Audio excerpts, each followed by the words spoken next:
Yes, so Spud. How's the crack? Moss, what's the crack? On Will 2, come on. Tommy. Gahanawa or Fod? Is that the only answer you're allowed to? The heen talk. The heen talk. Yeah. Here, Tommy. I was watching the you know, remember the DNA culture thing I was telling you about before? The TG4 have a 3-episode documentary about the DNA of the... Yeah. So I watched episode 1 and 2 ages ago, and they're really good. And I watched episode 3 last night, and it's good, but it almost has nothing to do with the other 2 episodes at all. Right, it's kind of like they went. It's kind of like they went. They start off the episode, and they're looking for one of like there's a key battle between the English planters and an Irish chieftain. He had a pretty fucking cool name. What was his name? Rua Ogo Murta or something like that, you know? Yeah. Which is basically Rory Murphy. And he was, Rory Murphy, yeah. So Rory Murphy, Red. He was fighting against this fella called Crosby, right? And Crosby was an English planter who had been given, Stradbally, where Electric Picnic is. Yeah. So he was given Electric land, Picnic, right? This Crosby fella. Did he have friends who were called Stills and Nash? No. But now you know that, like, anyone you know called Crosby is like a planter. Okay, so you can't be friends with them anymore. Oh, right, because they're bad people who came from England and raped all the Irish, you know? So any Crosbys, we're not friends anymore. Right? I don't think I even know any Crosbys. So, there's tons of them. Yeah, there's loads of them in Wexford, so there is. Went to school, loads of them. Anyway, so it starts off with that, and they go looking for, right, can we find any descendants of this Red Rory, whatever his name is? And they go into Trinity College and they're doing up the genome of the fucking DNA and all this stuff. And then he says, you know what? There's literally, he could have thousands of descendants in Ireland. So we're not going out looking for even one of them. We're going to look for the female descendant, which comes from the other chromosome, you know? Yeah. And then he just goes, yeah, we couldn't find any of them either. And then it completely stops at DNA and just goes into half an hour of the flight of the Earls. It's nothing to do with the rest of it. That's like what are we going to do for the last half hour? That's exactly. Crazy. Oh no. Oh no. But it is. It's still very good because we would know from Irish in school in history, the flight of the Earls is touched on. I presume you remember some of it. It is quite good because there's some of it that I didn't know, you know. So now it's interesting. If anyone has any past interest in Irish history, have a look. It's on the TG4, which is the Irish language TV station. It's free and don't use the app. It's the worst app ever in the world. Yeah, the app is shite. So go to the website, and it doesn't give you the option of the English subtitles straight away. So you need to just click on the video first, and then TG4 making you work for it, huh? Listen to it in Irish, you know. It's good though. It's really good. The first 2 are really, really good, and then the third one is a bit like but it's still good. It's still interesting. It's just that doesn't have much to do with the DNA of the Irish. Yeah, I'm gonna have to watch. Basically, it on we're all kind of. The original Irish came from like the Middle East, as all people did, you know, mostly. And after the crossing from Africa into Europe, and then the start of Mesopotamia, Sumeria, is that kind everyone of disputed though? Anyway. No. I bet that out of Africa. Look, everything is disputed. Look at the fucking election. Didn't Trump put out something last night? I won the election. It's like, what? No, you didn't. Yeah, everything is disputed. It's amazing how many times Joe Biden has won the election at this point, isn't it? Like, was it 7 times or something? Anyway, that was my kind. And I watched some Peter Kingsley stuff too, but we can talk about that later. What you been up to? Daniel Ingram put out a video. Daniel Ingram, who's known, I suppose, mostly for Mastering the Core Teachings of the Buddha, which is an exceptional tome. It's a hefty tome, and it's also really good for beating your wife because it doesn't leave bruises. Like, you know, like a phone book. You know, it's like that kind of a thing. It's not Jesus. Do you ever hear that? That's you beat someone with a phone book because it doesn't leave bruises because it's too big. Yeah, of course I've heard it, but I didn't know you did it. I have a friend who did. No, I don't know. I don't know anyone who's actually done it. But how would I? It doesn't leave any bruises. There's no evidence. So anyway, it's one of those big hefty tomes that you can beat anyone. It doesn't have, let's not be sexist. You can beat male or female with, and it won't leave. Or non-binaries. Or non-binaries, or whoever. Aliens, any of them. What might bruise aliens, where we don't have the full figures or facts and information on that.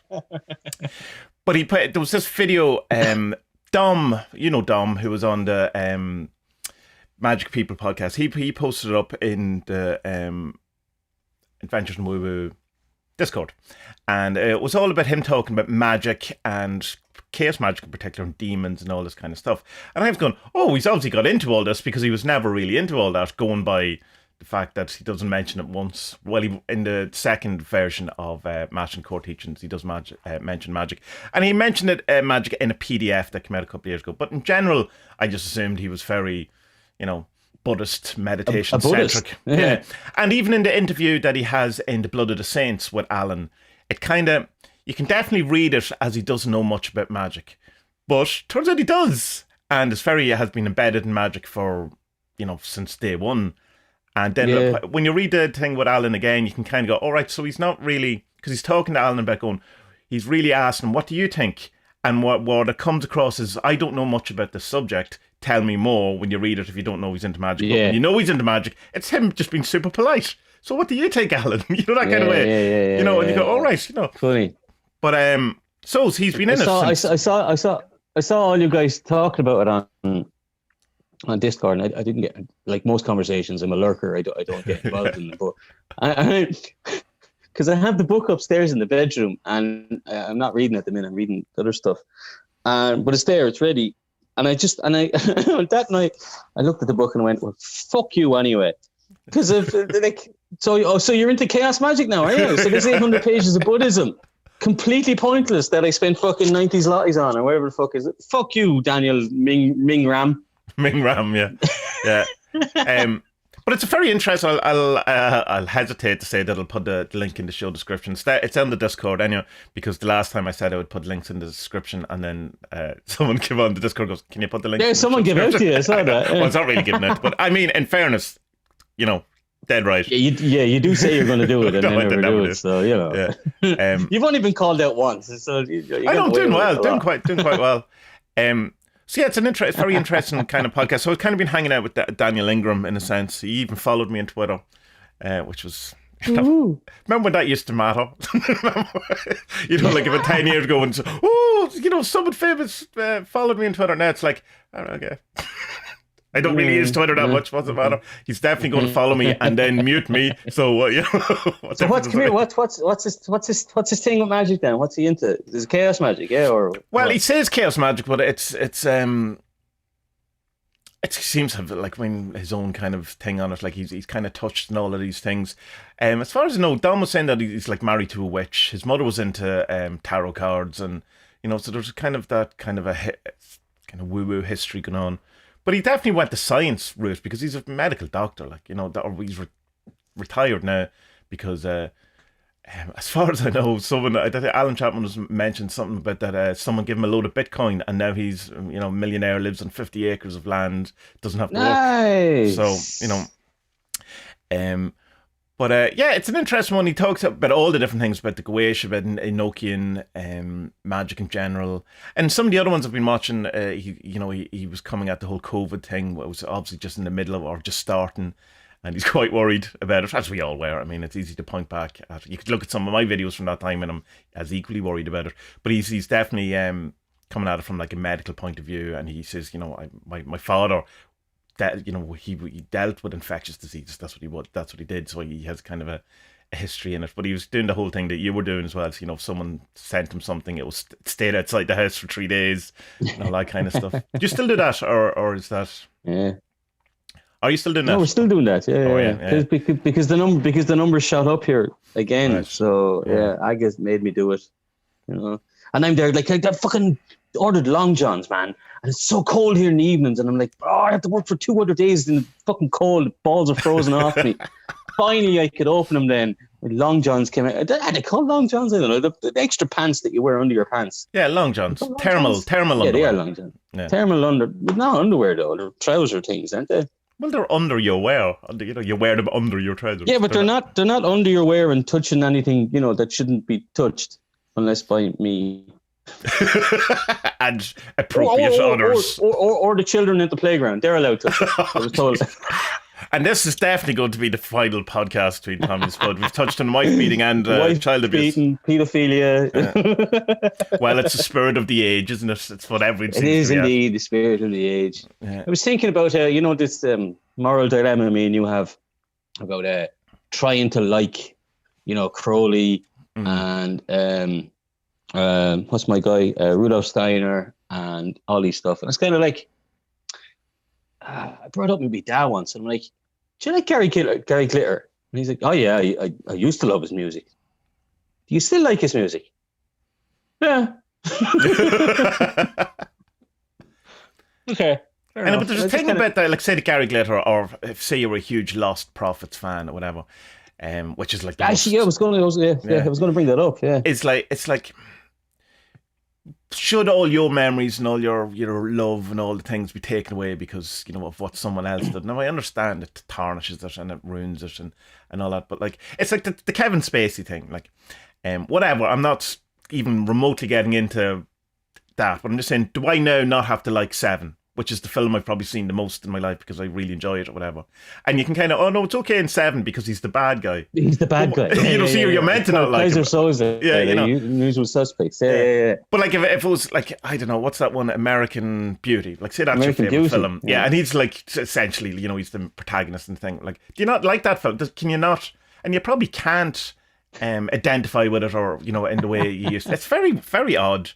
It's like, at least when I get into the Beatles, you know, it already was known, you know, so you knew what you were getting into in a sense with the kind of. You knew maybe John Lennon was a wife beater. Maybe not to the level. You knew he was a heroin addict. You knew all the mad stuff, whatever, like that. But probably not as a 7-year-old. But you know, when you get into it consciously or whatever, but probably not to the level. Do you remember they were looking for BBC had a thing years ago about like Britain's best person or person of the century award. And they put out these really good documentaries about the top 10 or something. And it was, they did one about John Lennon. It was the first time I'd heard of this, that like, because they had to show the good and the bad. Like they just had to, because it would have come out anyway. And there was a few minutes in there where they're talking about, him and Yoko were going through some bad times because he was beating her so much. So they decided that he would swap Yoko with her sister. And that lasted for 3 months. Her assistant. Who looked exactly like you. What? When did this happen? Yeah. It's his assistant, and they moved to the other end of the country or something, the other side of the country. Very, very odd. All very odd. I don't know. But it's like... it's a man. I thought it was funny the way that my dad put it. He's just like, No, but I think he's right in a sense. The Lost Prophet thing is good. I do, I suppose if you like that music, then and you're able to separate it, then... Well, I think it's different if you said to him, do you like Gary Glitter as a person still? Of course. And he said, yes, then you go, damn, come on. You can't. Not in public, all right? Not in the playground. Children can hear you. What do you do with that telephone book? The Lost Prophets thing. There's been a couple of interviews with the other band members. I think not many now. There's only been a couple, and they're just fucking distraught about it because it's like this is our like one of our best friends. Yeah, and he does this horrible fucking thing, and we've been through so much, the highs and lows of being in a band, putting out, was it 3 albums, I think? The first 2 were pretty good. Like, and just like, we can't, like, I can't listen to it because of what happened, you know? Yeah. Totally, it's a mess, like, you know? This thing just pops in my head all the time because I'm just like, how can I like this person because of this? What do you call it? I call it the Kanye West thing. You had a name for it as well, didn't you? What was it? I'm sure I did. That's many different things there. I don't know what you call it. Yeah. Coldplay effect? No, you call it Coldplay. No, it's the John Lennon thing. That's probably the way. John Lennon thing. Yeah, that's what you called it. Yeah. I tend to be okay with it. Like in that I can go right. I can understand it, and I it's the other thing is that I expect it, so I'm not surprised when it happens. So that it's like, because it happens so often, like, we've talked about this before. I don't know if we've talked about it in podcasts, but we've never talked about it in private, where you get into anyone and at some point there's that, oh, right, anti-Semitic, or, oh, right, misogynist. There's something, and you can either go, and I just find, if you're going to, and that, I mean, this is not good, but I don't have a solution to it. But if you're going to kind of discount people for their massive human flaws, or or outlooks, then who do you read? who do you look at? Like, it's like even down to David Bowie, right? Yeah, well, questionable actions, definitely. Yeah. And it's like, so who's left? You just cancel everyone. And I mean, I don't think I've done anything that would put me in jail. Well, I'm taking drugs, so that would put me in jail. But I haven't done, Yes, you have. I don't think I've done stuff to the extent that thing. But I've definitely done shitty things. You know what I mean? I've done very bad things in my life that hurt people or hurt myself, or just out of spite or vindictive or shitty personality traits or whatever it is.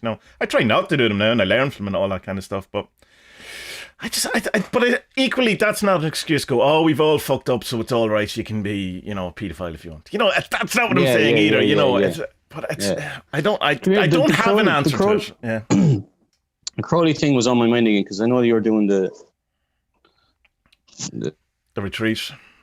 Is that public knowledge? Can that be spoken about, the Alan Chapman lectures? Well, it is now. He's doing these lectures. People are doing them. Yeah. So it was just on my mind again, because I know you guys were going to be talking about the Book of the Law, and one part of me is like, oh yeah, sure. They went off to Egypt, and it was challenged. I can't say that word. Channeled. Yeah. English channeled to him by his HGA, by IWAS, Crowley's HGA. But the other side of me is like, no, it's the ramblings of two fucking heroin addicts off their heads in Egypt, is what it is. Yeah. So the Crowley one is a real hard one for me, because I think Telema is a good idea, and the kind of path to enlightenment through Telema is good and wholesome, and it's great for personal development to make you a good person. But Alistair Crowley was Alistair Crowley, wasn't he?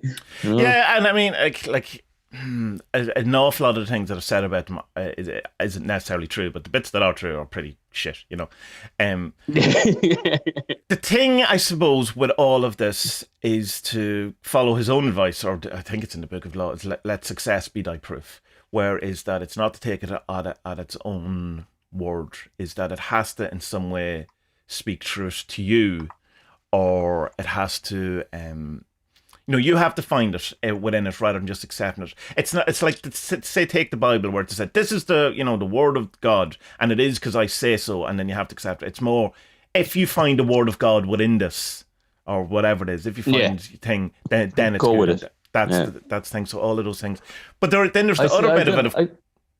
Go on. No, I saw a good quote from him during the week. I'm just kind of looking for it quickly now, and I don't see it anywhere handy. And he was saying that daily practice is the most important thing you can do. That's it. It's not about how many books you've read. It's not about what you know. It's not a competition of how much you know about Goetia, and I'm paraphrasing. But he was just saying, just do your meditation and your yoga. That's what you need to be doing. You don't need a million books on Telema or Goetia. Yeah, and it's the thing that Alan Chapman talks about in their Magia teaching, where he's going, the worst thing about any of this kind of spiritual, whatever it's the proper word, I can never settle on it, outlook, is that it's it's a great place for narcissists, because you get to talk about yourself and your problems all the time, and it's a great kind of, and you can fall into traps fairly easily. Like me and you, we have far too many books. We have. I have enough books now to read. Literally, I have enough books to keep me reading now until next April or May. Yeah, I had enough books to keep me reading 5 years ago, probably. But still, I bought the I Ching thing, and it's still in the car, not even opened. I'll get to it eventually, but I'm just like. But this is the spiritual chasing, or the attainment chasing, or the state chasing thing. And my book, I have two kind of book addictions. I want to, I enjoy books and I enjoy collecting them. The aesthetics of them. So that's That's one thing. The other thing is I'm hoping that this next book is the one that gets me, that tells me the secret, that gets me over the thing. And then essentially that is the state chasing, because you go, you get to, it didn't right. Where's the next one? Is it the I Ching? Is that it? Is that the one that's going to get me to the next dragon, one? like. Yeah. It was a good thing I saw from, what was his name? Carl Sagan, a short little 10-second video. And he says that, if I was to read a book a week for the entirety of my life, 70 years or something, and he's walking through beside some library bookcases, and he says, and then that would be about 10,000 books or something, he says. And then he says, I've already passed that many books walking here. Yeah. He says, it's not about reading lots of books. It's about finding the right books. Yeah. So this is kind of why I'm sometimes struggling. You have to read a book to find the books. Well, yeah, but this is why I struggle with the Kingsley books, because I'm still not convinced by him that he's the one true person who knows everything about Empedocles and Parmenides. I feel like I got their names right. Like, yeah, well done. Because if you've had scholars for 2,500 years saying one thing, and then he comes along with another thing. He's not the only person who says this, but if he comes along with this thing and he's like, well, I'm right, they're all wrong. It's like, well, hell on now, man.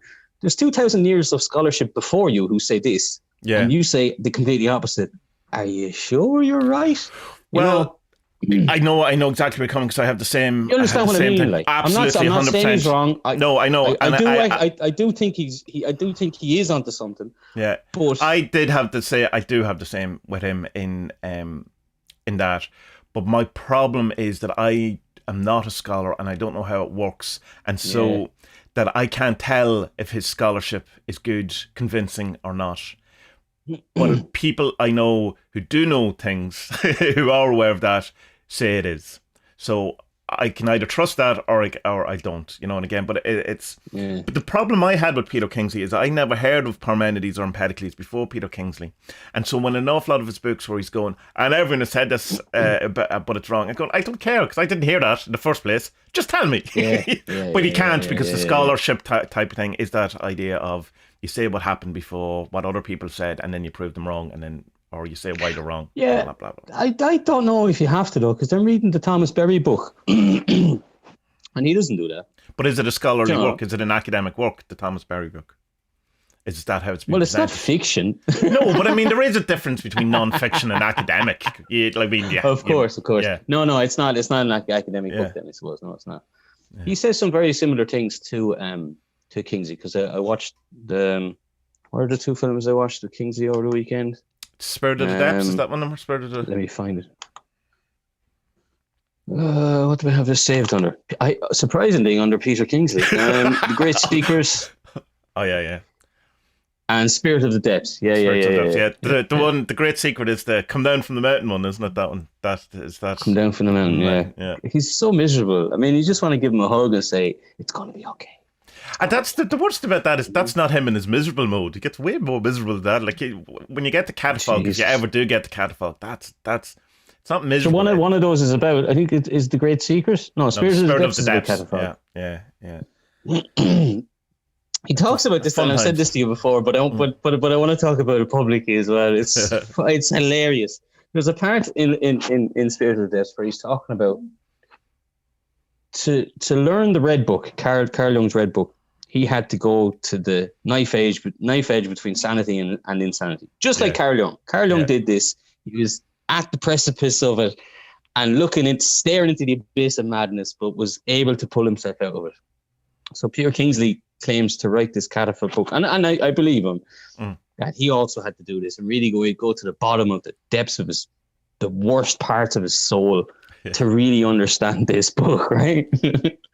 And like he said, you shouldn't be laughing, but he says like at one stage he was like going to come downstairs to the wife and say, look, bring me an ambulance, take me away, bring me to a padded room, That's not the bit I was laughing about, though.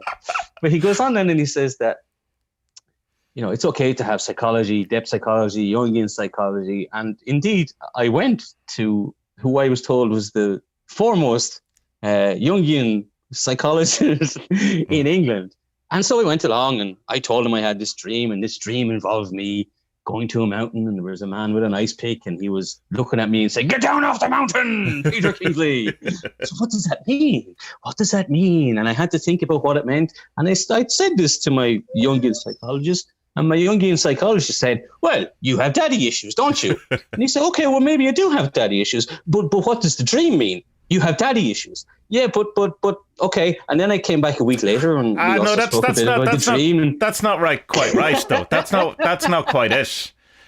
It's that he didn't. The Jungian psychologist didn't want to hear about his dream and just wanted to hear about his father. It wasn't that he said that he'd listened to the dream and that he had father issues, and that was his point. He says that Jung put so much emphasis on dream analysis, but even when he went to the best Jungian he could find, they had no interest in dreams. That's his point. It's not that he wasn't accepting the analysis of what the dream was. But like, you know, if the best psychologist, you have daddy issues, and then you're like, yeah, but I want to talk about my dreams. No. You have daddy issues, but my dreams, please. I want to talk about you have daddy issues, you fucking weirdo. Yeah, but that's again. I mean, I don't know because I wasn't there, but like Jung would also probably have not accepted what that Jungian said either. So that's the thing to keep. Like he had at that point had said that no one had listened to what he said or no one was doing right. So I think Kingsley may be coming from that point of view. Well, he did. I mean, I'm not buying it. What Jung said. You know. So you don't believe what? No, I'm not buying what Kingsley said. No, I would trust the psychologist in that situation where the psychologist is like, you have daddy issues. Fuck your dream. We need to talk about your dad. But he didn't say you have daddy issues. He just wouldn't listen to him about the dream and said, will you tell me about your father? I want to talk to you about your father. It wasn't that he thought he had daddy issues. He just wanted to get to his father. That's the starting point, man. That's the starting point. And we can do dreams in 6 months, but we need to sort out your father issues first because you obviously have them. Whatever. I don't know. I don't know anything about psychology. I don't know anything about Peter Kingsley's life. But no, me either. But like, I mean, if you go to a psychologist and they're like, you know, like within the first few minutes, he's like, you have daddy issues. Like, just be, yeah, okay, cool, thanks, fix me. Yeah. I don't know because the first two therapists I went to got me very wrong and got what I wanted to talk about and all that very wrong. And it was only when I got to the third one that it kind of unfolded properly. And then COVID, so I didn't get to finish it. But I wouldn't just because someone's is known for something or has trained in something. I don't think necessarily that means that they know everything about everyone. Wouldn't you? But like, if you went to the doctor, the doctor said, "Yeah, well, you need Ventolin inhalers." But nah, I don't know, doctor. No, that's different. That's different. It's like I went to the doctor about the thing with my eye, and it was over a case of 7 or 8 months, and they couldn't fix it because they were assuming it was something else.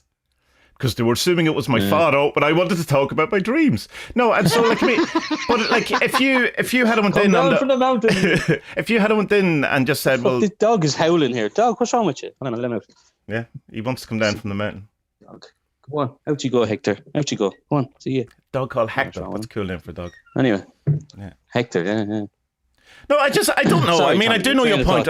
I I completely know the point, and it's a thing that in a different kind of situation, it's like not accepting the scientific, the scientist or the person who's actually studied it, their opinion over it. Like, I mean, that's so prevalent in society, and I mean, like, that's where most of our trouble is at the minute. In that people have decided that their unqualified opinion is equal or more likely greater than the the scientist.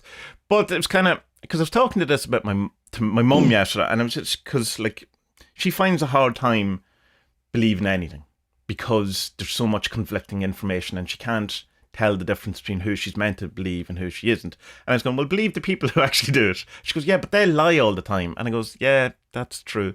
But yeah. So I was going to go like, well, whatever the highest percent. And I just kind of got to the point of going, I don't know what the answer is because I know. Yeah, I don't know. It's like that whole thing of, that whatever the Canadian judge, I think it was Canadian judge. It could be an apocryphal story anyway. He goes, porn was brought in and he had to make some ruling. He goes, I don't know what porn is, but I know when I see it. And yeah, we all understand that. I can't define it, but know what it is. So it's like, I would hope that, like Alan Chapman talks about the whole thing of that when you see truth, that it kind of, it presents itself in a different way in that you can recognize it.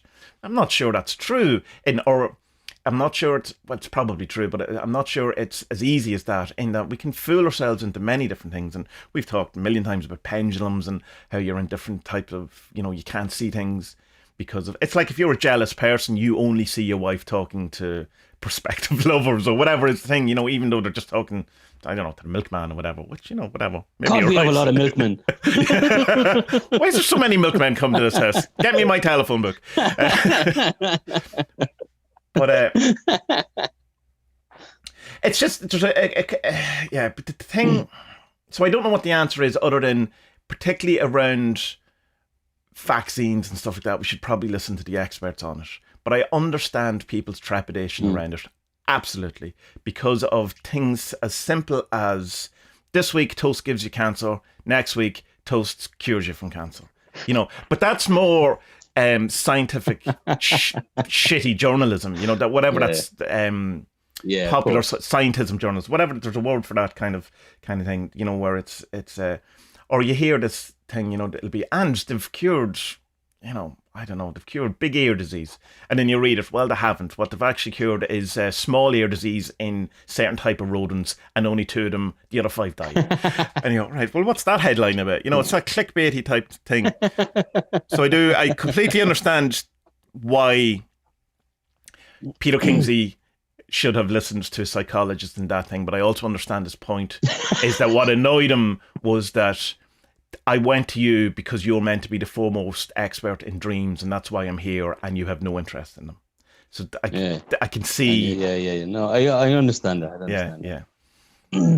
But I was just kind of caught by, because we've spoken about him before, about this kind of, I mentioned it in connection with Chapman as well, about this, because they had this kind of post-colonial, another word I can't say, post-colonial upbringing, that they have this different view of the world and say what us, the underlings, the slaves had, so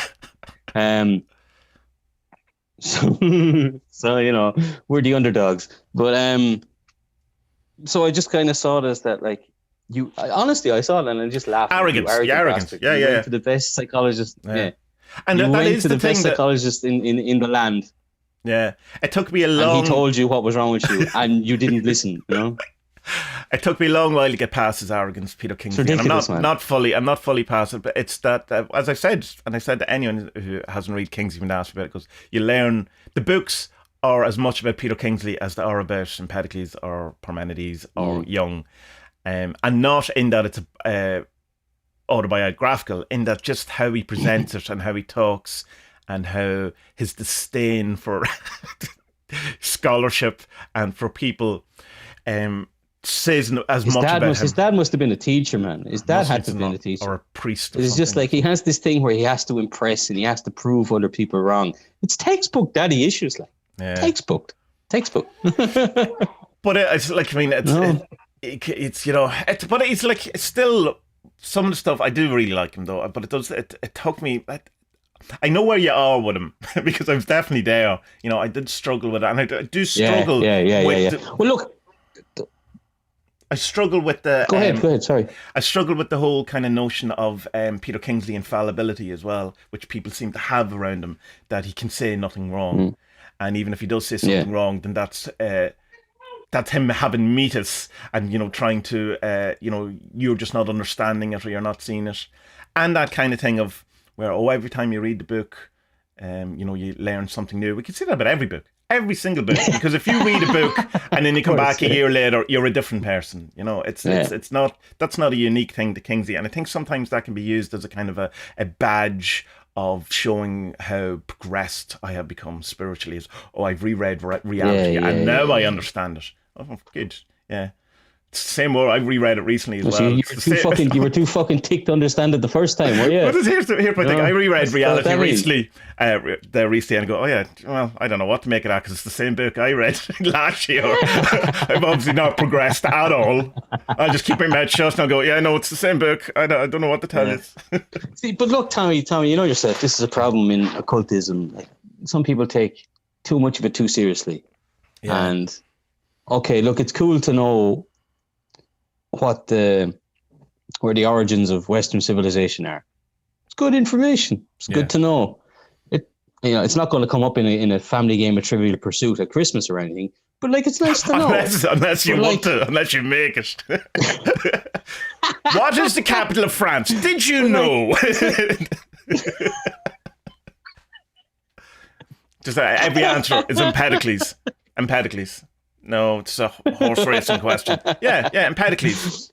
Grand Who National. left the golden shoe behind who left the golden shoe on Mount Etna as he killed himself to get away from his legions of fucking obsessive followers? Yeah. Alan Chapman, Empedocles, or Peter Kingsley?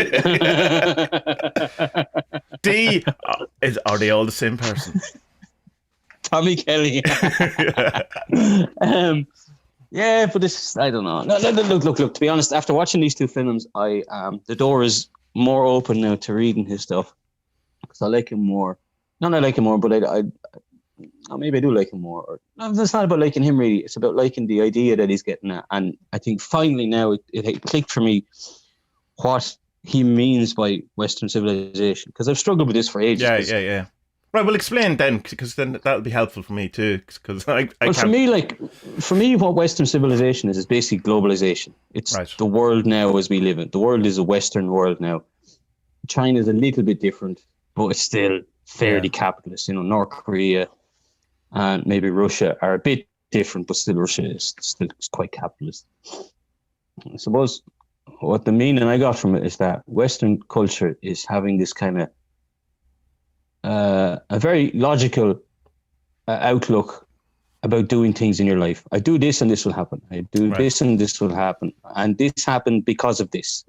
And this all comes from Empedocles, because he was the father of modern logical thinking. Plato said this, Socrates has said this, yada, yada, yada. Or was he? Yeah. And so this then has gone into other aspects of our culture that weren't the same before. So around that time, art changed to being more logical than about feeling. Other art forms changed as well to be like this. Like we went from everything was poetry before that, and then became prose because it had to show more logic rather than just feeling. Because poetry was more feeling. And finding the meaning between the lines, kind of thing. So I got that. I finally got that, and I was able to rest with it, because I've been wrestling with it for ages about like, okay, well, what the fuck is Western civilization? Because like I'm from a Celtic civilization, and that's different. And then there's like Scandinavians, that's different as well. And there's the Germanics, that's also different. Like, how are we all this one thing? And we are all this one thing, but only now because of what happened back then with Greek society and how that kind of way of thinking and way of being spread across other things, But like without this kind of formal logicism, I would say we wouldn't have things like how our economies work, or how even like history is taught in school and stuff like that. It's like X plus Y equals B because X plus Y equals B, or X equals X, Y equals Y, and when we put them together, we get this. And World War II happened because this. Which leads to the myth of progress as well, that we're going somewhere. Where it's exponential. Yeah. That we're going somewhere. Now, comparing him to that Thomas Berry book is quite different with Kingsley, because Kingsley has this kind of idea that Western civilization is it's almost like, well, he says it's an organism that's alive, and it extracts and contracts, and he thinks we're coming to an end of it. But Thomas Berry in his book is like, well, actually, Western civilization has, well, he doesn't spell it out quite like that, but this is the way I read it. Western civilization has failed a few times already, but it has came back. Okay. One of the biggest failures was the plague. Okay. Because after the plague, that was one of the kickstarters for the scientific revolution, because people went, oh fuck, there's this thing that they thought was the rats. There's this disease that rats have. We have to find out what that is. We have to, so many people don't ever die again. So that was one thing, and it was one kind of revolutionary new way of thinking came about because of that. You know what I Yeah, mean? yeah, yeah. There's other stuff as well, like the religious wars and all that kind of stuff. He says that was a point where Western civilization also broke because what had been working just did a 180. And there was these huge, big, long wars for ages all across Europe. And then it had to rebuild itself then after that. So like that's kind of my other thing, Western civilization, is that it's not one thing. It can't be one thing because it has, like, even like the revolutions of, say, the French Revolution started. You know, that was the end of a type of civilization as well, because it brought democracy, or Republican democracy, to, we hadn't had that since the Greeks, you know, and so that's also another type of kind of fall. So I thought, so with Kingsley's thing about, like, his thing is that it started with Empedocles and it's dying now. I don't know. I think it's died a good few times but just keeps reinventing itself. Yeah, even in Ion, Carl Jung talks about, like, the, you know, kind of the age, you know, and he has two distinct ages between, you know, times between, say, Jesus, which is the first half, which is the fish, and then, you know, the second half, which is like the equivalent of the Antichrist, where we'll become more rational, more scientists, and that ends on the 21st of December this year. You know, woohoo! Let's see what happens then. Oh, cool. Ish. It depends what way you want to read it. Bio reckons it's the 21st of December, but yeah. So I mean, like, ebb and flows and kind of things, but I suppose it's a bit like the kind of fallacy we had around the Mayan calendar, right? In that we thought that it's was the 12th of December 2012, whatever it was, but it's like no. The next day it just starts again. You know what I mean? No, it's like saying, oh, 31st of December, that's it. Oh no, we have 1st of January again. It's okay, you know, it's fine. It's not actually. It's just that the actual calendar you have, the calendar you have on your table, just ends there. But like, you could say the same though, like say the Roman Empire or whatever, and then that it's gone and it kind of fades away. But it was, you know, nothing. You know, it's still society. But that's a whole epoch or a whole eon that came and went within anything. And I think that's more what Kingsley is pointing to. That it's you know, within the great thing of, say, you would have certain things like Barry was saying about the plague, you have the Roman Empire, you have blah blah blah blah blah. But that entire manifestation or projection or whatever it is, that entire kind of spell is probably, in Kingsley's view and Jung's view, coming to an end now. That entire ebb and flow thing.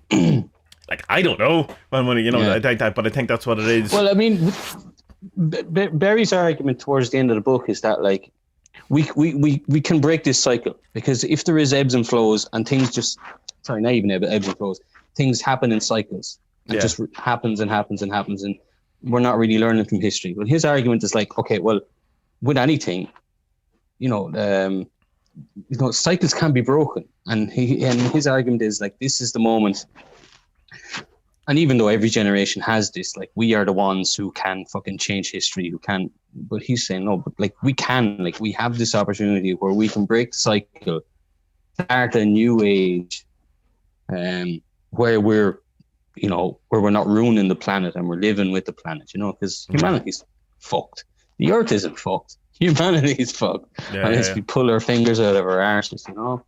So interesting that they have two slightly different approaches. Kingsley's thing is, you know, we should tend to a dying body.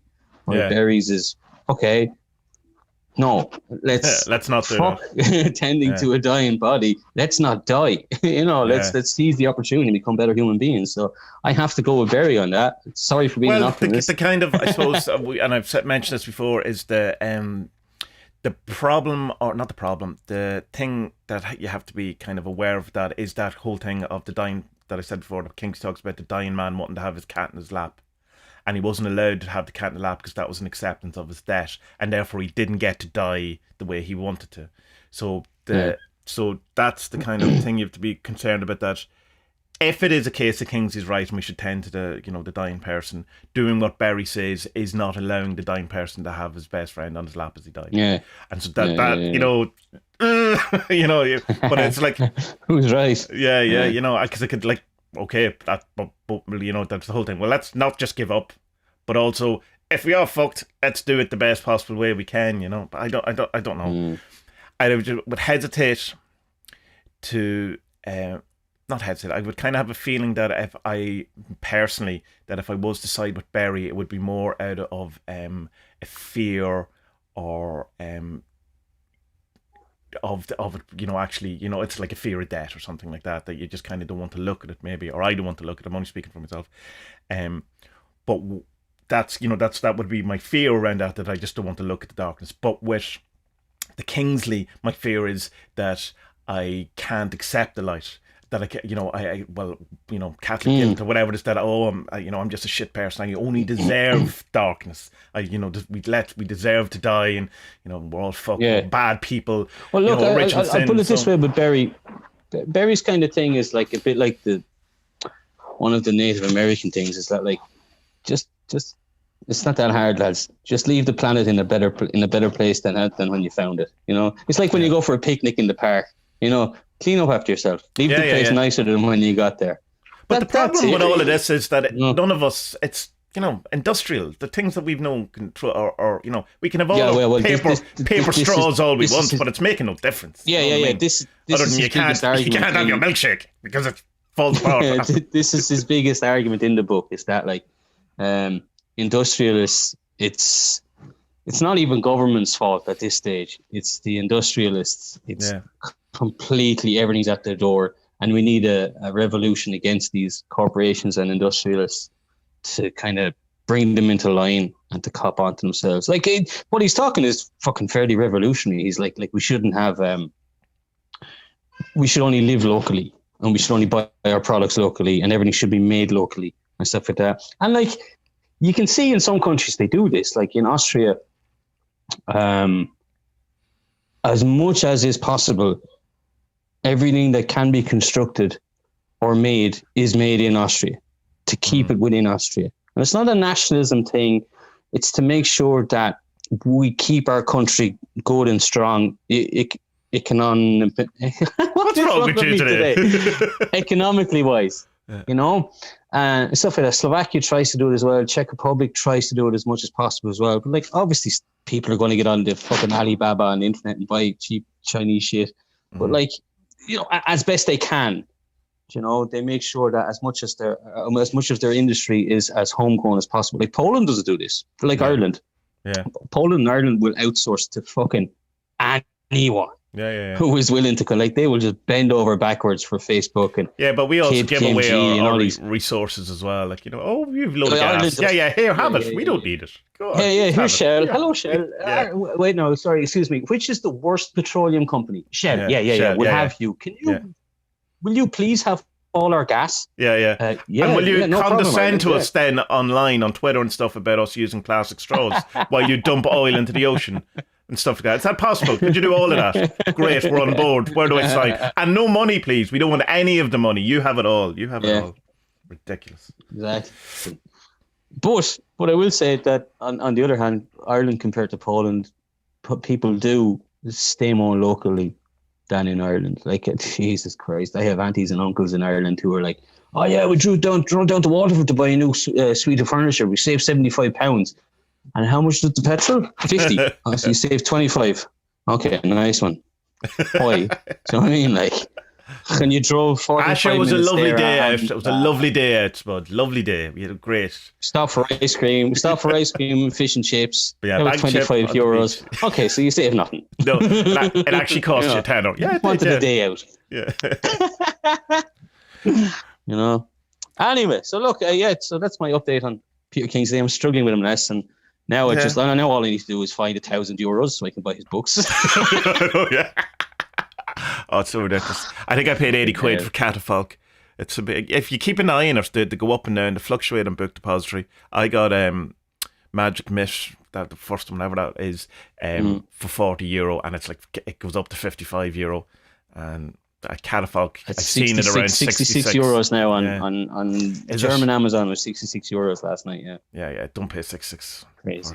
No, I can't. It's a print on demand book. It's definitely costing no more than £8. We were talking about this last week. The price of books. I can't justify that much money on a book. I can't. As much as I love reading and nerding up on stuff, I can't justify that type of money on a book. I just can't.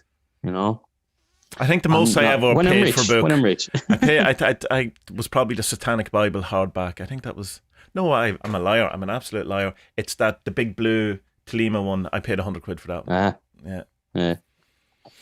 Oh, well, there it is. My shelf, gathering dust. Mad bastard on the shelf, gathering dust, just doing nothing.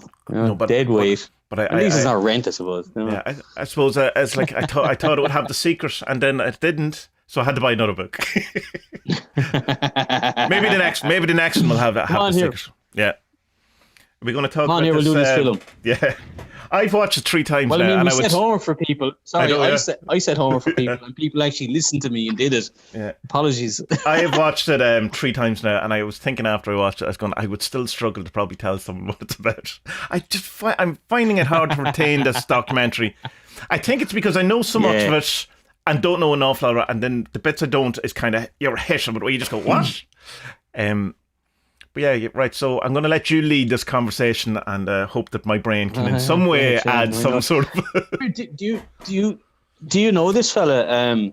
The director James Fox. Had you come across him before? Yeah, I'd seen some of his other ones, his other documentaries. I know what I've seen or something, and he did. There's 2 versions of it. One which is like a TV, History Channel, not History Channel, some sort of equivalent. And then he obviously did well enough that he went, right, I'm going to make a better documentary about it. So we've seen that. But other than that, no, I don't know him. There's a kind of a couple of YouTube interviews with him and stuff like that. He seems like kind of a, I don't know. He seems like a type of person who would make UFO documentaries. If that's fair, he's not. It's not surprising given his kind of. You mean like our friend Jeremy? Jeremy, I don't know, he's an odd case. That like, he's a distinct case. Yeah. So this opens with the New York Times article. The New York Times website releasing those videos that we've all seen by now of the U.S. Navy pilots. Tic Tacs, isn't that what intercepting or seeing this. Seeing these Tic Tacs. So there's a funny thing on the IMDb page. It says that it has director James Fox stars Bill Clinton. Like what? Bill Clinton's in this.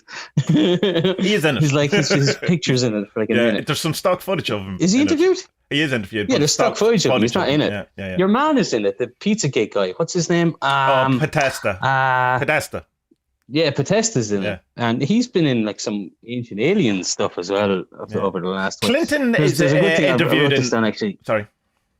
Clinton is in other ones, though. I have seen him interviewed. Yeah, I have seen him interviewed in different documentaries around this thing. I think we've a slight delay between our Zoom. This is why we're kind of talking a bit more over each other. Right. Yeah, Clinton must be trying to do cleanup because he knows the whole Epstein thing. He's fucked over, so he's trying to be as cool as possible, maybe. No, I wrote down this thing about Jack Valet is in it, and Jack Valet was in a recent documentary we watched with the guy in Argentina as well. I don't remember the name of it, but that was a really good documentary. Good one, yeah. And like once you see like Jack Valet is like the yin to the yang of Linda Moulton Howe, because because once you Linda Moulton I wrote that down. That's a good one. Because if you see Jacques Vallée in a documentary about aliens, you can just go, yeah, this is legit. This is good. This is cool, this has the weight of science and the weight of research behind it. But when you see her and you say, oh no, it's over. It's just ruined when she comes into it. It was like the Skinwalker Ranch. It's like, this is great, this is great. Oh no, here's Linda Moulton now. This is it, it's over. I know, any little sliver of credibility it had at all, it's just gone when you see her coming into it. You're just like, oh no, what are you doing? But Jack Valé's a legend, man. He's fucking class. I love watching stuff about him on YouTube and all. He's fucking. I think he's the proper academic that this kind of UFOs and aliens encounters and all that. That's needed, And I think I don't know. Maybe he would be a bit better. It's wrong with me today. I think he'd be a bit better well known if he didn't have a French name, sure, an accent. Because Americans hate accents. Yeah, they do. I have to recommend a book for you though, Spud, to add to your list. Passport to Magonia. That's his Jack Vallé's big one. That's That's one. That's one That's you should good, it's have good, yeah. on your shelf. Yeah, it doesn't have the secret, and it's good at gathering dust on the shelf. But when you do read it, it's pretty good. It's just Interesting. yeah, some good accounts of stuff like properly correlated from There's a really good I thought there was something else interesting about this documentary is that it had a huge write up in the Guardian, and it also had a big not big, but it had a review on CNN as well. I thought that was quite interesting because you wouldn't usually see documentaries of this type given reviews. Okay, the Guardian maybe because it could look at it from a film point of view, but it kind of more or less looks at this from a science point of view. And then seeing it on CNN, oh, that's strange. You know, it's probably come out of the fact that the released, there was official videos released, so that has given it some sort of credence. That's exactly it. On the CNN article, it goes into like, well, it's not really saying anything new except it leads some weight to what it says because of these released papers that have been done of late, and because now that there are more and more kind of retired generals, soldiers, officials, and all that coming out and saying, "Oh yeah, shit in the 50s was mad, like it was mental," and in the 60s. So because all that's coming out now, they're saying, okay, so this stuff is true. So now look, the documentary is really good. It's the same as you, Tommy. I said this last week as well. The problem with it is that there are times when you're hit too quickly with too much information and you're trying to keep it all in. Yeah. And it's like, whoa, what? So this was in the 40s, and this is in the 50s, and then this is in the 60s, and then this is in the 20s, and all this, and you're just like, you're a bit overblown by it. Yeah. But just like with the CNN review and the Guardian review is that like, what does kind of not change your mind, because I believe in all this stuff anyway, well, most of it, is that because these retired people are coming out and saying, it's stuff like there's a thing with one of the astronauts, and not Edgar Mitchell. Edgar Mitchell comes up a lot because he's the one who had this epiphany or moment of enlightenment when he was looking at the Earth above, and then he got into woo and set up the what's it called? Noetics. I can't think of that top of my head now. Yeah, Noetics. Yeah, and which has done great work in releasing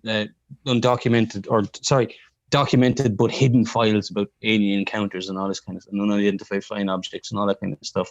But then there's this other astronaut who had been interviewed before he went on any space missions, and they were testing jet flights, or jet engines above Germany.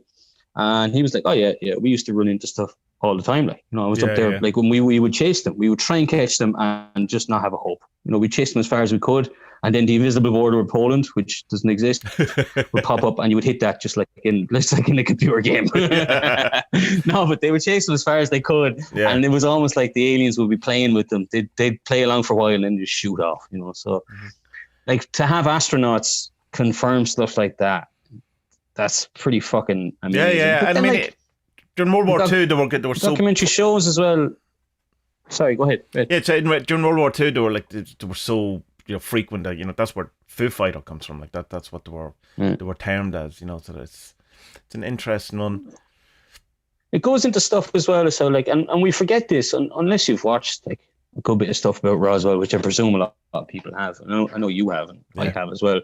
But like for a lot of people, I suppose they haven't really, but they might know kind of what Roswell was. But like Roswell at the time was in the local newspapers, then the national newspapers, then national television, and like the army and the navy and all these people get involved, and they're making official statements saying like, this probably was a UFO, and then 2 or 3 days later going, oh fuck, what have we done? We need to do some clean up PR. Yeah.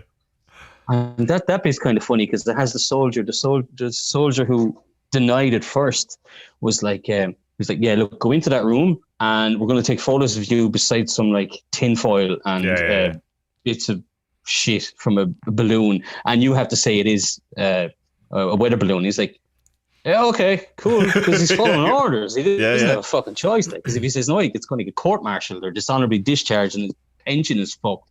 So what choice do you have when you're in the army? So he goes along and does it, and then he's interviewed in the documentary. He's like, yeah, that was totally nothing. Had nothing to. Don't know what that was. I just did what I was told. I'm in the army, and. So and then it goes on to like there's this other farmer in 1952 or something. He got his camera out, and took photos of this thing, and it was on the front page of Life magazine. So like until the 60s, UFOs were like this big public thing that was spoken about by everyone, and the army was involved, and they would give official statements. And then they kind of realized in the 60s, shit, we need to shut the fuck up. Yeah. We don't know what these things are, so like we can't be saying we're looking into it. So we're just going to say it's fucking swamp gas. Yeah. The most ridiculous thing ever. And that's that. And since then, it's just been cover up after cover up after cover up after cover up after cover up. And this is kind of where we find ourselves now until it's heaped up so much that they can't cover up anymore.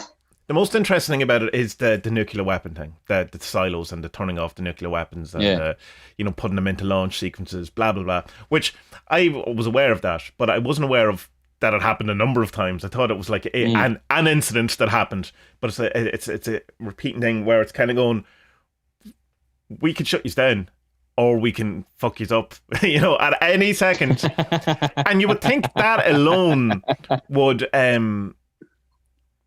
alone would make a government have we have a kind of a national defense security issue here that we should look at, but that I assume the fuck it did look at. Like, I mean, that's not that's just because they didn't publicly come out and go, they had to look at that. If there's something, even if it turned out to be like a mouse eating a wire in a nuclear silo or something, whatever it is, they had to be looked. There's no way that wasn't looked at. But it's kind of, we don't know what that is. Move along, And I understand that, because if you are in the middle of the Cold War and your tensions are high, everything's going to die. You have the whole duck and cover. You're teaching kids to get under their desks. That's going to save you from nuclear holocaust. It's the best we can do, kids. And you've all you don't want to add to. Not only do you have the pesky red Russians, at any time going to come and kill us, there's also these other things that we've no idea what they are, that fly around and can probably launch nuclear missiles when they want, or switch them off, so that we could be defenseless against the Russians, or we could also attack them. And just like, if you as a government member or someone who's in a position of authority, would you tell people? I don't think I would. No, probably not. No. Yeah.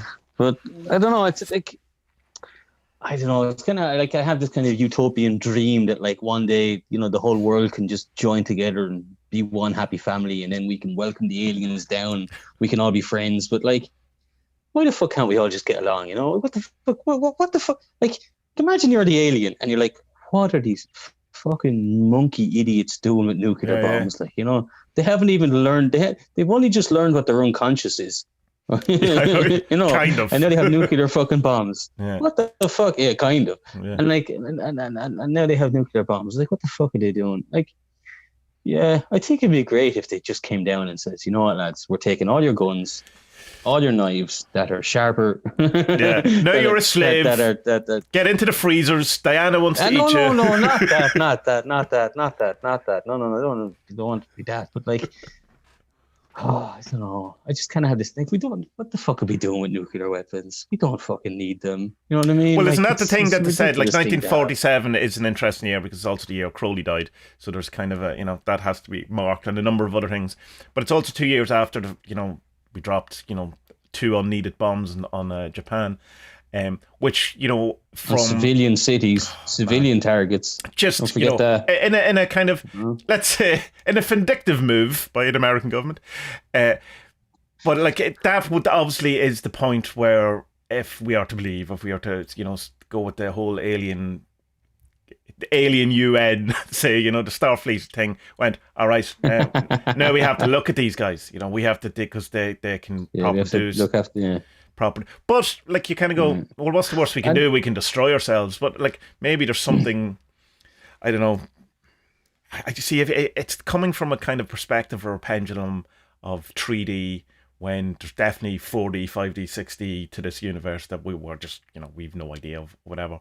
So things, I suppose like a nuclear event probably looks really, really different from 6D than it does to, you know, like it's probably way more horrifying or something. I suppose, yeah. You know.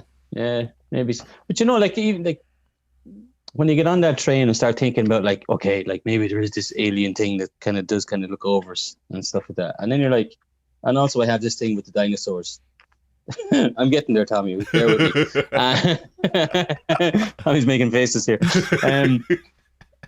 You know, and you think about, say, like occultism, monoism, non-duality, that there's this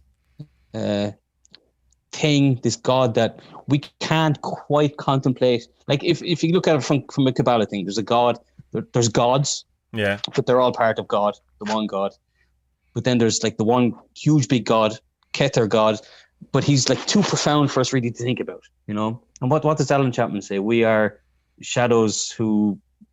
Oh, what is it? Oh, the God's casting shadows in the time, or whatever it is. Yeah, something like that. Yeah. So I mean, that's a nice idea, but I'm like, okay. So we've only been around what 200,000 years, and we've come up with these things to make ourselves feel better. Like dinosaurs were around for millions of years. They didn't have any of this. Like, you know, that we know and of. then like that we know like, of. okay, We don't know like, the dinosaur religion. that we know of. Well, look, maybe they had Apollo churches or whatever. I don't fucking know. But like, I wonder was the Cuchulainn of fucking dinosaur mythology. I wonder, was he like a T-Rex or a Brontosaurus? He would have been a T-Rex, surely. Velociraptor. What was Hercules? Anyway, no, but if there is this federation of fucking aliens who look after the fucking solar systems and all this weird thing, and then they're going to be like, you fucking idiots with your Kabbalah, what the fuck are you talking about? Yeah, we made much you better as maps. our plaything. Yeah. But there is always that. Like, I mean, and even in kind of our own kind of scriptures, like the Hindu, certain Hindu scriptures, like Krishna, whatever, we are here as the playthings of the God, here for the enjoyment of Krishna. So, I mean, there's precedent in our own kind of consciousness for things like that. But the other thing I suppose to think of as well, if there is like a great white brotherhood, white in the, not in the racist sense, UFO. Did you just say white is right? Knee deep in that racist river. But so if there is an equivalent of the good guys UFO, then you know, Starfleet thing, then there's probably a bad one as well. There's a great book, The Three Body Problem, written by Chinese Klingons from Uranus. Yeah. It's a trilogy, three body problem. I can't remember what the other ones are, but it's really interesting, and I can't talk about it without spoiling it because the main kind of crux of it happens late into the series, but it gives a great reason for you know, that paradox. I can't remember his name is, of why, you know, we haven't found aliens or whatever. You know, that there's that very famous one that there's three reasons for. But anyway, there's it's like the equivalent of Jung's answer to Job is you know, this Chinese Zhongli Zhu, whatever his name is, his answer to that, and it's horrifying. It's horrifying. So you should check that out. It's really good. It's a very long book. It's very thing. But I don't know. What's it called? I didn't catch it. You jumped there. Sorry. Jumped out there. The Three Body Problem is the first one. Okay. It's really, really good. Yeah, I don't know where I feel about the UFO thing. I'm undecided on nuts and bolts. Is you know, spacecraft from another world in the very Starfleet kind of, you know, warp speed propulsion engines type thing, which seems to be, I don't know, that's kind of based on a very, you know, not carbon neutral type system of getting around the universe, which I assume that, you know, forward thinking aliens would have already, you know, they're there up on the Enterprise with their you know, their paper straws. They have it sorted. You know, the representative of Shell is at the table. Data's eyeing him suspiciously. So I don't know that, or it's the interdimensional thing, or if it's, you know, a manifestation of you know, consciousness, or, you know, is it just, if like, I can definitely get behind the thing that if there is beings in the universe that have evolved, you know, if we are an evolving universe, it seems, you know, at least that's our current perspective, then there's quite likely beings that have evolved higher than us somewhere in the universe. That seems a fairly decent thing to propose or believable. So if so, and you have to, you know, what would they be conscious of or able to do it seems unlikely that it's going to be a nuts and bolt type ship, given how what we, the small bit we know about consciousness and non-locality, blah, blah, blah, blah, blah. Which, if that's the case, then what are the UFOs? Why did it look like nuts and bolts things? And why did it keep changing, given the kind of popular culture that's going on Earth at the time, where it's cigar-shaped, to saucers, to things that look a bit like drones, which now you may forget about UFOs because it's just, everything's going to be a drone, and, they would have to change shape again to in order to distinguish themselves, which, so that might be something to look out for. I don't know. And then the other thing is, I don't know. Flying vaginas. Is it,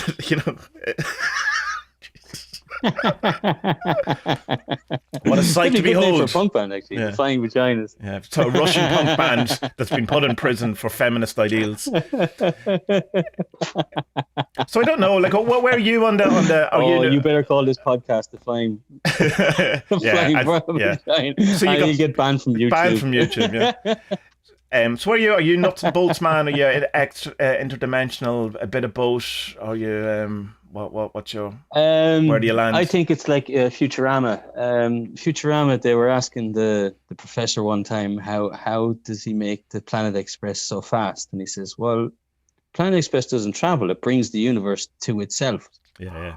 Whoa. So yeah, I'd say that's how it's done, man. They were watching episodes of Futurama up on Uranus. I went, yeah, that's what we'll invent this. And I don't know. I haven't really thought about that much, other than to think, like, it's pretty stupid to think that there's not life out there. I mean, like, look at the amount of life that's on this planet. Like, you can scratch moss off the bark of a tree, and you can kill 100 bugs. Yeah.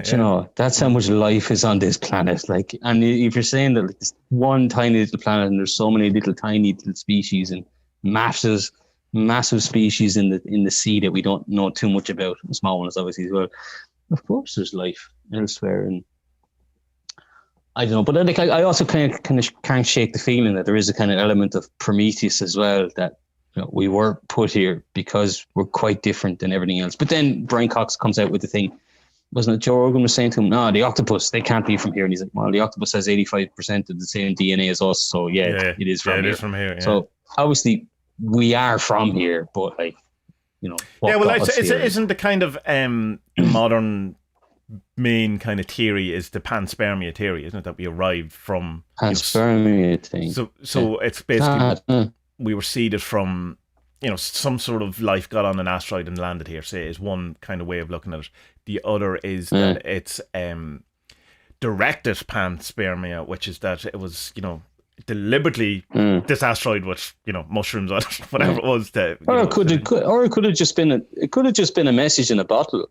Do you know? Did you ever hear about there was one of the islands of Scotland? I don't think it was the Orkneys, but it was one of the other ones. And for hundreds of years, the only communication way they had with the mainland was to send messages in bottles. Right. And one year in the 1800s, it would have been around the time, I suppose, the Irish potato famines, when they were having difficulties with famines as well in this little island. And like, it got so bad with their food that they couldn't use like animal manure to fertilize their their crops. They had to start using human manure. All right. And so then they started getting sick, this dysphoria and all these diseases associated with poo. And so they would just go down to the beach and they would launch hundreds of bottles with messages, send help. Wow. And luckily one found its way to the mainland and help was got, and a good few of them were saved. It's fucking mad, like. That's mad. It's not that long ago. Right. It's only 100 and so many years ago. People used to, so like, this could be a thing that like just fucking some alien somewhere, like Superman, the planet is dying, everyone's fucked, and they just start putting little bits of jizz on fucking rocks, launching them into fucking space. Doing sex magic on asteroids. Well, that's the thing, like, isn't it? Like, so here's the thing. I've often thought about this, and it's so if you the way in like sympathetic magic, or in you kind of collect the attributes of a god, say, or whatever, but we can only collect the attributes of gods given the stuff, the materia that we have here on Earth. So if you got like a Right. meteorite or something from another planet, would you be able to invoke a god that is not, naturally from here? And would that be an interesting type of? Ooh, I like it. Yeah. I often thought about doing a How story much with a that. meteorite on eBay? Yeah, where you get Frantically searching email. you get a god. It's like, yeah, my name's I'm Frank. I'm a shit god. I couldn't even save my own planet. So Tommy Kelly brings about the end of planet Earth by fucking invoking from the planet. Smash. could be. No, it's mad. But I was watching something last night about Hubble telescope. They directed Hubble into the darkest part of the known universe, and they pointed as a dead camera or our camera at it for 9 fucking years. Right. 9 years, this camera was just shooting constantly. Sorry, like one long exposure for 9 years, like. Right. And it showed this one part of the screen is like, you see, like about the size of what your head is on your Zoom now. Mm-hmm. About something that's like that square. And they said, yeah, there's 10,000 galaxies within that, and within that 10,000 galaxies, there are probably 10,000 or 20,000 solar systems per galaxy. And like, it's ridiculous to think there's no one out there, Well, it's a ridiculous to think there's no one out there. But people don't like that because that kind of... Well, number one, Christians don't like that because that means they're not the chosen people. So, let's not have that. So it's a kind of... if you... But like... Are we the center of the universe? No, probably not. Probably not. Yeah. But I'm the like, idiot optimist that I am. I'm like, if someone, if the house across the road from me is sold and you get some new neighbors in, like, I'll call over a few days later and say hello. I'll be like, if we knew that there were like cool, amazing aliens and they're in touch with us, be like, hey man, you want to go for a pint? Like, what's with all this? Like, we have to have weapons ready for fuck that, man. Let's just be friends with them. Yeah, but that's because we think the aliens are going to be like us. And then we can fall out with them. Like when they don't give us back the lawnmower after the 3rd week, then we can fall out with them. Yeah. And then we can start the passive aggressive stuff, Then the dog shit on their lawn, that kind of, You let the dog shit in my moon again, did you? Yeah, so the phenomenon, I'd advise people to watch it. It's quite good. It's one of those things that if you've never come across UFOs before, you're going to be hit with an awful lot of new stuff.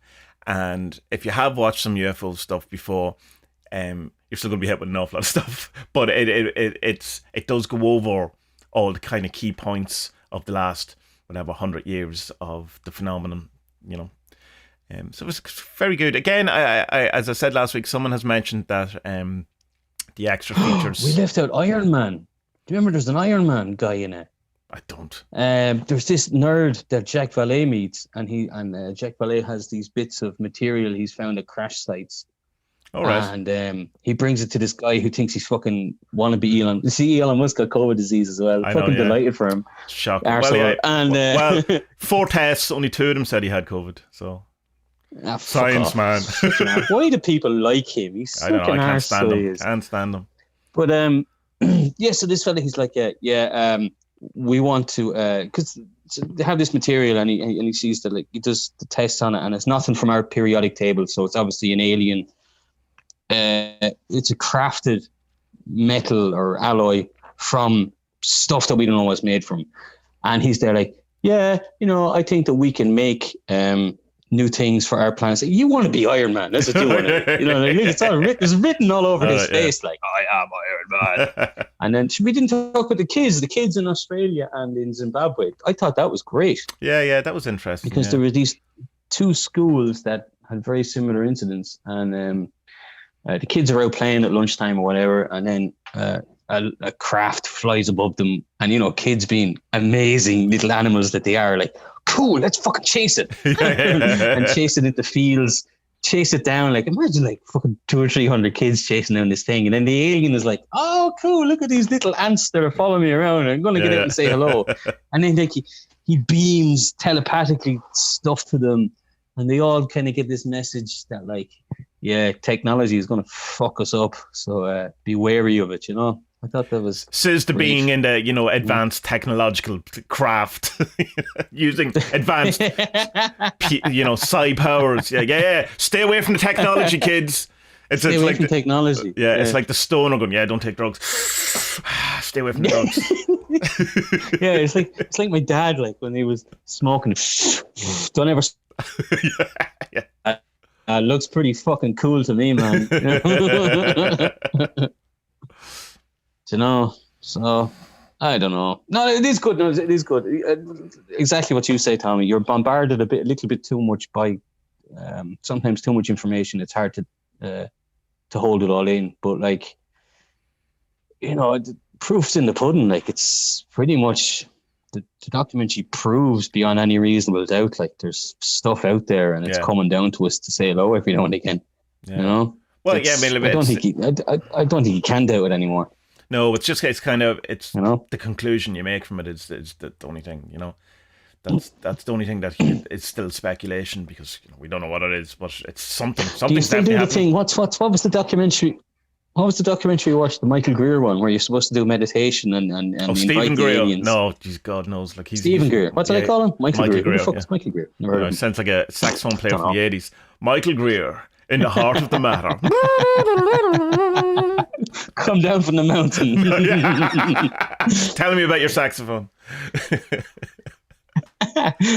Have you tried to do it since? No. It seems a bit too much like an invocation or an evocation. It goes, probably not best to be messing with that kind of stuff unless you really want, you know, unless you're really doing it and doing it properly and stuff. And I'm not necessarily as much as optimistic as he is that they're necessarily, you know, benevolent. Benevolent. No, yeah, benevolent. I would be. No, I think they'd be nice now. What remotely in the history of your life would make you believe that anything is good? Have you been living here?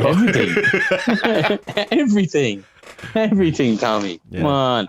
Listen to that Rutger, what's his name, about humankind. It just change your mind about humanity's great. People are awesome. Just give them a chance. But not in big groups. Stay away from cities. Yeah. Stay away from towns. You know, keep your groups small. But no, I've been walking the dog here at night time because myself is sick at the minute. And like the stars, man, the stars here are fucking amazing. You can see it's just as soon as you look up, they're all there. It's every single one that's ever existed since the beginning of time. They're all there. You know? And it's just wonderful. And every now and again, I'm like, yeah, if you're there and you want to say hello, I'm here. You know, but nothing so far. But then again, they probably know that I'm not being totally honest, because like, it obviously shit myself. You did see one. You had the opportunity. You had a UFO, and you were following it, and you had the opportunity to change your life by following it, and then you didn't. That's different. Why is it different? The kids were in the car. It was different because that's something we saw on the road when we were driving. But I mean, like, if there was like something that came down, could you imagine like how freaky that'd be if something came down and materialized in front of you, like, hello, Spud. I don't know why you talk like fucking that either. Like, maybe you'd have a French accent. Hey, hello, Spud. How are you today? No, whatever. Well, you're French. No, I'm not French. Everyone thinks I'm fucking French.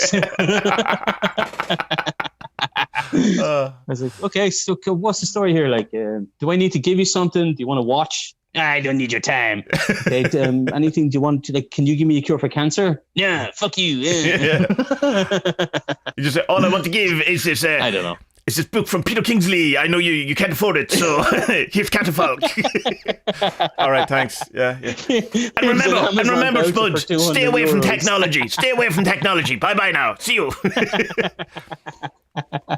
We will never win any awards for impressions or any kind of. No.